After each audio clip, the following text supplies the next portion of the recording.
rock, street trash, Wastelands. And here are your hosts, long-time partners in slime, Adam Obscene and Mark.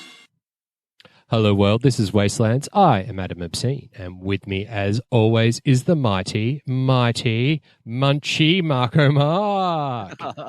Hey Adam, hey listeners, great to be with you tonight. Shall I play the trailer, Marco? Play it. Sweetwater, a new and inviting desert community. Violation! This is going to be a great day. Filled with kind and loving families. But I am your stepson. I know, I always treated you like you was, didn't I? Oh! With mature and responsible teenagers. And then, one day... Did you hear something? Something odd appeared. Paul, this is incredible. Exactly what they are is uncertain. I'm South American cockroach, Dad. I'm out of here. Their origins are somewhat hazy. It's an alien. Maybe an illegal alien. And while their manner can be quite charming, He's so cute. Can't we take him out of the bag now? their habits can be a little bizarre. Paul, not so rough. I haven't done anything yet. Gross. But you Munchies, starring Harvey Korman, from the creator of Little Shop of Horrors. The creator of Little Shop of Horrors, which would be Roger Corman, starring Harry Corman, and it is Munchies, 1987. My God, this was so good. Munchies. I'm really looking forward to this, ads. This is one of yours. Last week we had one of mine, but this is one of yours. So let's start with you, ads. Give us a lowdown. All right, so Munchies, I guess let's set the scene. In 1987, the world was like a different place, but it had changed somewhat because in 1984, a little movie called Gremlins had come out. Mm-hmm. And then Gremlins was a bit of a watershed moment where horror was like made a little bit more digestible for the mainstream. And it was sort of like the first part of the almost family friendly horror. We've spoken about how we had like Ghostbusters and stuff like that. Munchies came out as a shameless, like not even trying to hide it, knockoff of Gremlins. And a little bit later on, we'll go on to the factoids of like just how shameless that is. But it came out at a time when there was a bunch of like critter style movies. Gremlins was, then you had Critters, clearly. You had Ghoulies, which was a lot more brutal. And I've got a story about Ghoulies, which we can share. I think we've shared before. Hobgoblins, which was total crap, and then Munchies. And Munchies, like I said, I think because it wasn't trying to be something original, that it was actually being a Gremlins film. It kind of is great in its own sense. My story about this, we've alluded to this in the past. We sent, it was either mum or dad, I can't remember, down to the video shop to get Gremlins, and she came back with Munchies. And we've used that on this show as the perfect example of the exploitation VHS cover story, where you get sucked in by the cover. Funnily enough, just talking about that this week, Marco, I checked in with Mum and just went, "Hey, what was that about?" Yeah, why'd you bring home Munchies? And funnily enough, never actually, because as kids you just get what you're given and watch it. And to be honest, it was really great and started a lifelong love affair with this film. But she told us that when she went in, there was no Gremlins left. Like they were all rented out. And the shop clerk actually recommended Munchies with the exact line of saying, "It's just as good." Yeah. Had he seen it? Who knows? Yeah. So, excuse me. So that was kind of funny. Oh, that was that's back great. in the day. So that was before chain video stores too. So this was still Ma and Pa video shop. Oh yeah. Were you disappointed when you looked at the box? Yeah. Look, to be honest, we were disappointed it wasn't Gremlins, but then to be honest, when it started, it's a good quality film. It's not cheaply done. No. It's visually very, very appealing to young eyes. Like for a 9-10-year-old, it's actually quite like great in that sense. Absolutely. So it's very fun. So I think, it was. And looking back at it now, it's still fun, but you sort of fun in a different way because it is so janky. So yeah, it's pretty all over the place. I loved it, man. I'd never heard of it until you mentioned it, and then it was we had to bite the bullet and watch it this week. So I watched it, and for the first time, I loved it, man. My first impression of it was if John Waters had made Gremlins. That's exactly what I felt this movie was. Like I guess the premise of this Lawson is so we can set it up because then it'll really help us if we draw the picture around. Like, yes, it is like Gremlins, but there's a couple of elements in there which I think the director tried to make a point of difference with the subject matter they had, and it will help explain the John Waters comment too. So the main character is. What's his name again? Paul Waterman and Cecil That's it, Waterman. Paul. Cecil is the dad, played by Harvey Korman, and he is like I think they call him a space archaeologist. It's like looking for signs of alien life in the ruins of ancient civilizations in Peru, and his wisecracking wannabe stand-up comedian son Paul is brought along for the ride. And they discover this space cockroach in as they call it, in one of the mines with the whole heap of, bullshit space mythology around on the hieroglyphics on the walls. They stuff it into a duffel bag and go back to the States, thinking that old Cecil is going to make good on this find and launch his book career. Charlie has a girlfriend, Cindy, who is waiting for him back, and they go home. And this is a bit where I allude to where the director had a crack at trying to create, and that's Tina Hirsch, had a crack at trying to deliver something a little bit deeper. Harvey Korman plays Cecil Waterman. He also plays his evil twin brother. Oh, is it both the same actor? It's the same actor, dude. Like, oh man, but one's just got a really great wig on, like a bouffant Elvis Presley sort of wig. Yeah, so he's he's like a used car salesman, snack food dude, and I guess the thing is that that evil brother. He wants to buy the land to expand his business or something like that and bail him out of problem. So that you've got this duality of a good brother and an evil brother. And I think it's interesting when you talk about the Munchies. Now, the Munchies will, much like in Gremlins, they duplicate, but they duplicate when they've decapitated or chopped in half. Hence, Arnold, the good Munchie, got chopped in half and had a bunch of evil siblings. Yep. So I think... Because he got cut in half by... Dude. Dude, the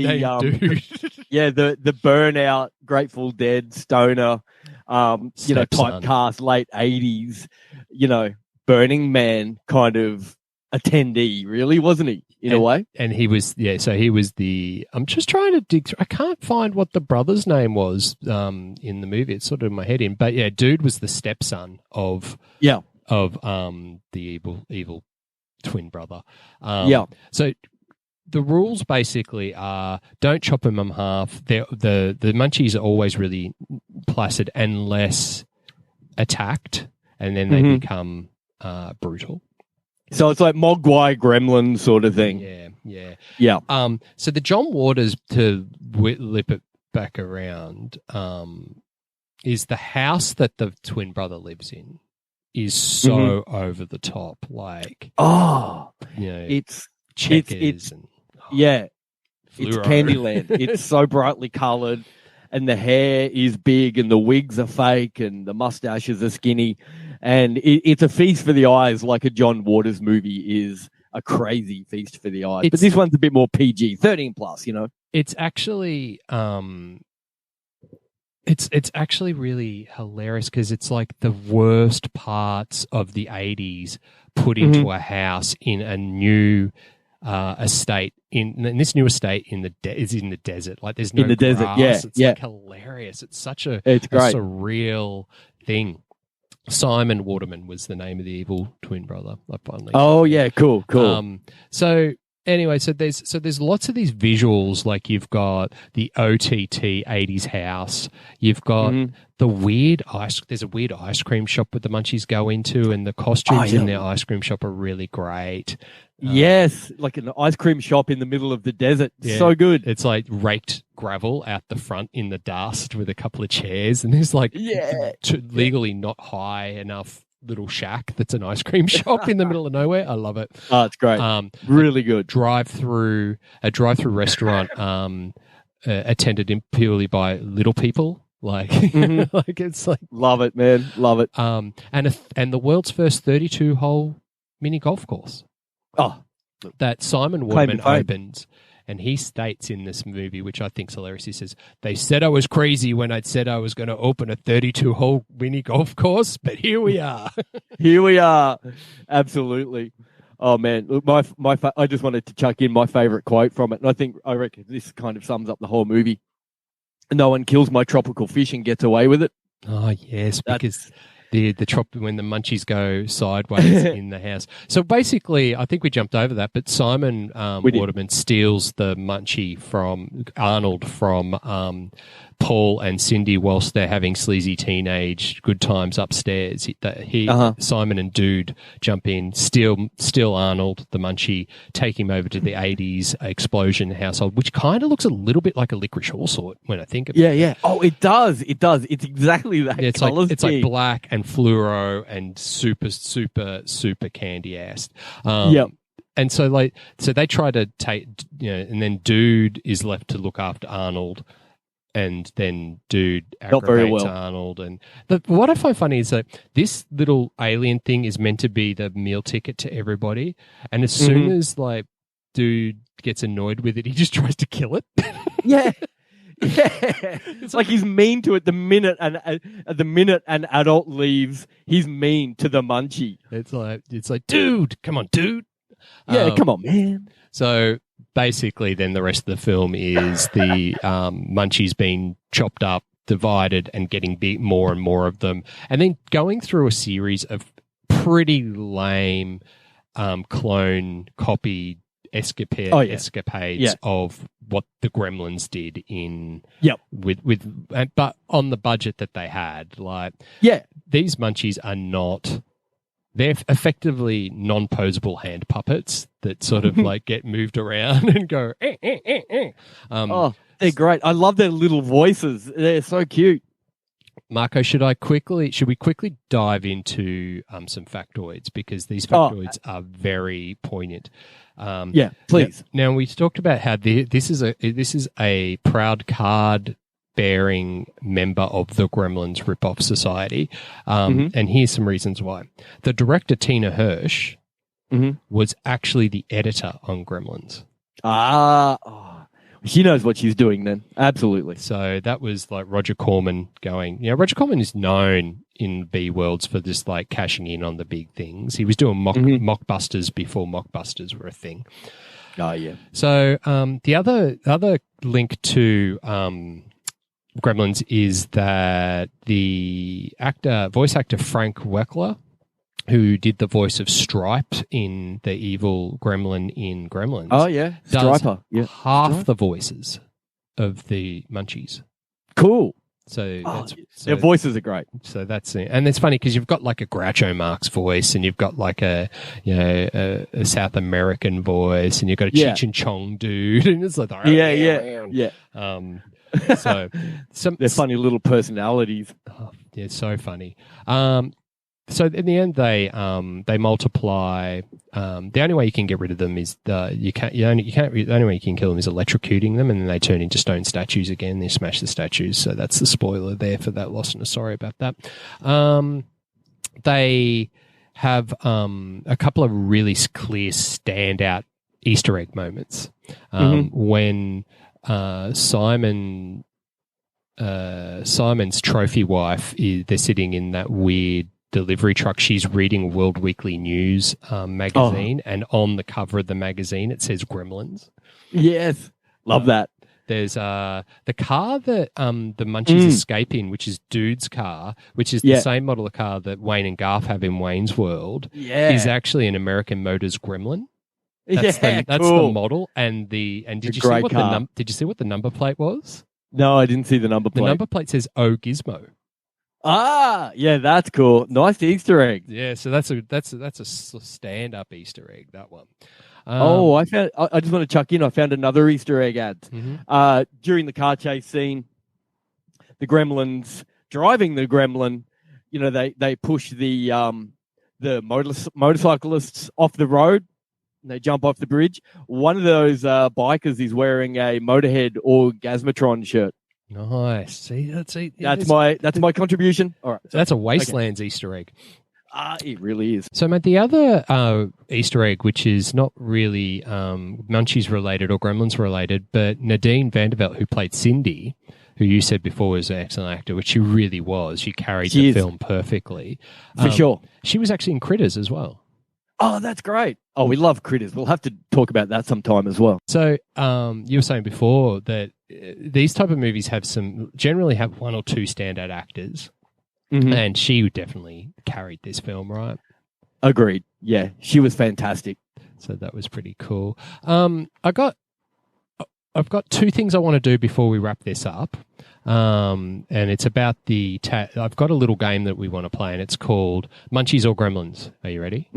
Okay. So this is the bit, Mark, where I will read out a tagline from either of those two movies, and you have to pick which one it's from. Okay. All right. Clever, cute, mischievous, intelligent, or dangerous? Gremlins. Yes, you're correct. Oh, okay. All right. One to me. They're cute, they're cuddly, and they're out for blood. Oh, fuck. That's Munchies. Oh, that's nice. Just when you thought it was safe to raid the fridge. Oh, fuck. I'm going to go Gremlins on that one. No, it's Munchies. And what you see isn't always what you get. Okay, I'm going to call Munchies on that one. No, it's Gremlins. So this my point is that played out perfectly, dude. That was exactly my point. Is that the movie were pitched to the same audience, and those taglines are interchangeable. That's so great. Yeah, I love Munchies. So good. All right, one quick thing. Body count. There was only 2 kills in this movie. Oh, all right. So I don't think that's even worth trying to work out the kills per minute. That's just like body count. So that was really it. I don't think I've got much more to say except for Munchies is a fun ride. It has aged badly and beautifully because it is an 80s film that is unashamedly 80s. Yeah, absolutely. There's some films that go point in time 80s and you go, oh, that's age. But I think what the beauty of this is that the director has actually gone, I'm going to take all the cheesiness of middle America 80s and just put it on the screen in hyper Technicolor. Oh, absolutely. So it almost operates like a time capsule, right?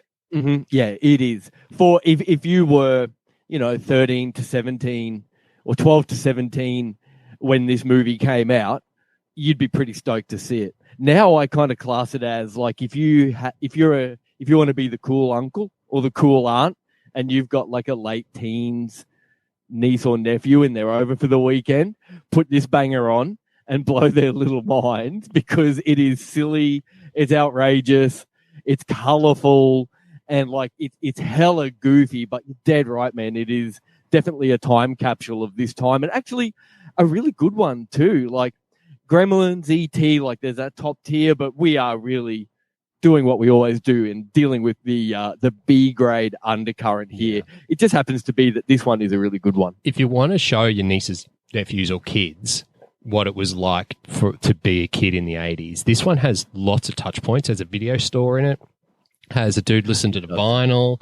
It's, got the classic burger joint. It's got mini golf. It's got an ice cream shop. Like, go and show this film to the Munchkins and then go and do some of those things, I reckon. Yeah. All it needed That's a good idea. All it needed was a drive-in, and it would have been like bang on, spot on. My 1987. So, it's a lot of fun. So look, listeners, we're pile driving towards the end of this episode. All right. Thank you for joining me on this trip down memory lane, Marco. And as always, remember, when you send your mama from home to go and get gremlins and she comes back with munchies, be thankful, because sometimes you get a gem. Sometimes you get a podcast out of it. It was a gem. It was a This gem. was a hidden gem. Thanks, Mum. Listeners, you can catch us on all the social platforms at Wastelands Radio Show.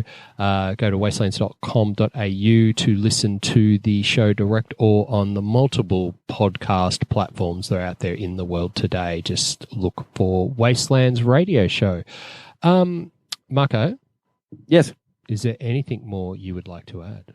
It's good night from me. And it's good night from him. It's over! It's finished!